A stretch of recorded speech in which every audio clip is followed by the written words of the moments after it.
I am Ferdinand Marcos, and I am the President of the Republic of the Philippines.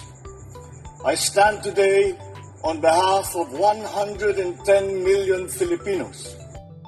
Hello people and hello universe, it's me again. Shout out sa inyo mga beswa. Hello sa mga Marcos loyalists and supporters, sa mga Pilipino sa buong daigdig. Nako guys, mayroon tayong updates dito sa 44 Asian Summit na kung saan dumalo po ang ating mahal na Pangulo. Kung nakikita nyo ngayon ay kasama po si Speaker Martin. Nako mga besa, at alam nyo ba, habang nasa Asian Summit ang Pangulo, nako mga besa, hindi rin po talaga nawawala sa kanya yung ano niya, pag-alala niya ba sa mga kababayan natin mga Pilipino dyan sa Middle East.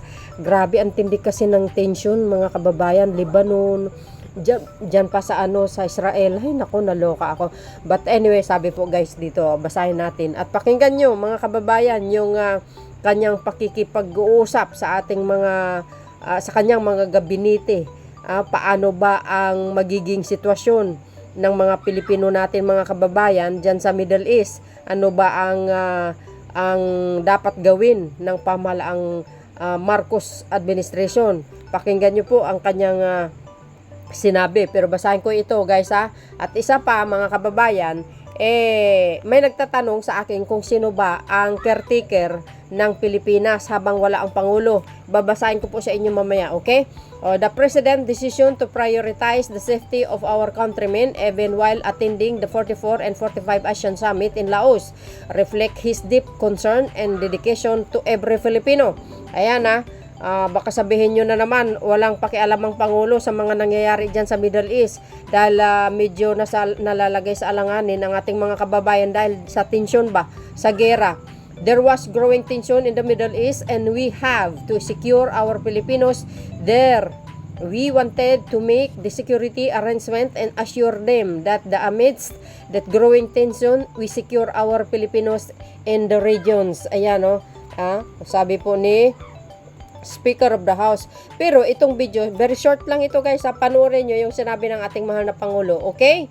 Bago ko basahin yung sino ba ang pinag-iwanan ng Pangulong Marcos Jr. para alagaan ang bansang Pilipinas para yung sa sa wala siya sa loob ng 3 araw. Okay? Ito muna. Now we're going to evacuate our people by whatever means, by air or by sea. And just make all the preparations so that malapit na lahat ng asset natin. Kung may barko tayong kukunin, nandyan na malapit na sa Beirut na sandali lang. Basta the embassy gives us the all clear and they say that our people can go, mailabas na agad natin so that hindi sila nag-aantay na matagal in the danger areas.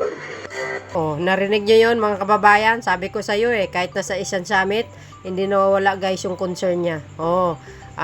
Siguro ang baka sunduin ng ng malalaking, yung malaking guys, airplane, ano ba tawag doon? Hindi ko nakalimutan ko.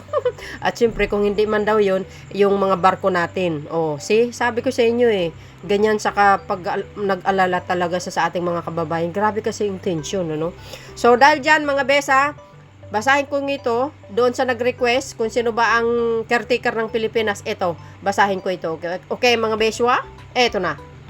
Yan, sabi po dito kasi mga kababayan, ng Philippine Star, Sara no longer among government caretaker. Di ba mga kababayan, every international forum or attend si Pangulong Marcos Jr. sa mga international forum, lagi niya iniwan kay Sara, di ba? So dahil diyan mga bes, nagkaroon ng problema, 'di ba? Dahil ito si Sara siya naman unang kumalas sa UNITIM. Kaya ang ginawa ng Pangulo, hindi na iniwan sa kanya, hindi na siya pinagkatiwalaan ng Pangulo, pero pinagkatiwala na ngayon ang Pilipinas sa 3 tao. Ito, basahin ko, okay? Ayan kukunin ko lang ng guys, yung pinaka-important matter, okay? Important matter talaga. But anyway guys, shout out sa inyo mga beswa. Hello sa mga Pilipino sa buong daigdig, mga Marcos loyalists, shout out mga besa, mga supporters, hello. Ang sinabi po dito nga na dito mga kababayan ng PhilStar, Manila, Philippines, for the first time, President Marcos did not designate Vice President and resign Cabinet Member Sara Duterte as a caretaker of the country while he is on overseas trip. Ito yung pagpunta niya ng Laos ngayong 3 araw, no? An executive committee led by Executive Secretary Lucas Bersamin and composed of Justice Secretary Jesus Crispin Remulla and Agrarian Reform Secretary Conrado Estrella III will serve as a caretaker while Marcos is in Laos, no, for the Association of Southeast Asian Nation Summit, according to the Presidential Communication Secretary Cesar Chavez. During Marcos' previous foreign trips, Duterte, who quiet as a Education Secretary and Vice Chair of the government's Anti-Insurgency Task Force in June, was caretaker or was among the country caretaker. O yan na guys ha. Well, anyway. So, that time kasi, no, nung okay pa ang UNITEAM, si Sara Duterte ang pinagkatiwala ng Pangulo.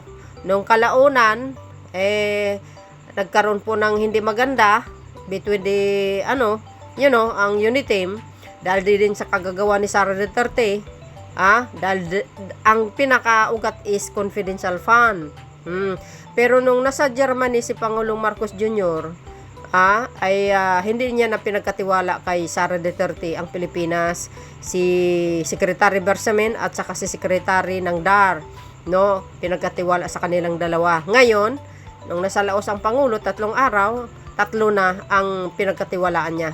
Si DOJ Secretary, and of course Executive Secretary Bersamin, and of course ang DAR Secretary Conrado Estrella. O yan nasagot ko na. Yan po ang caretaker ng Pilipinas, o taga-alaga ng bansang Pilipinas. Wala ang punong hikutibo, mga beswa. So ano guys ang kapalagayan nyo? Ako, basta importante, lumayo si Pangulong Marcos Jr. sa mga traidor. Okay?